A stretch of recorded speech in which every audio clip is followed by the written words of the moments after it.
Welcome back sa ating panibagong video mga par. I-share ko lang itong napakalupit na idea mga par. Kung may mga baterya kayo hindi na gumagana o mga hindi na gamit, pwede nyo itong gawin mga par o pwede nyo itong i-share. Kung may isang buti dyan, tapos lagyan lang yan ng asin, tapos lagyan din yan ng baking soda, tapos lagyan din yan ng mga par, kalamansi. Slice lang yan, tapos pigain dyan mga par. Tapos tingin ko par, lagyan yan ng tubig mga par. Tapos i-dilute lang yan mga par para talaga puro liquid siya. Purong liquid. Tapos ayan mga par, sira lang, tapos shake lang yan mga par. Tapos yan ang battery mga par, hindi yan gumagana.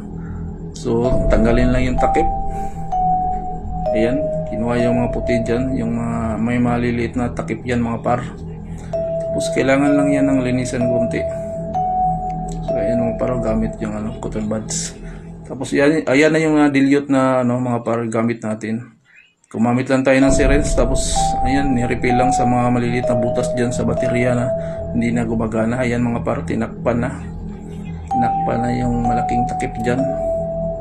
So ayan mga par, tinisting, tapos i-recharge lang natin yan. I-charge lang natin.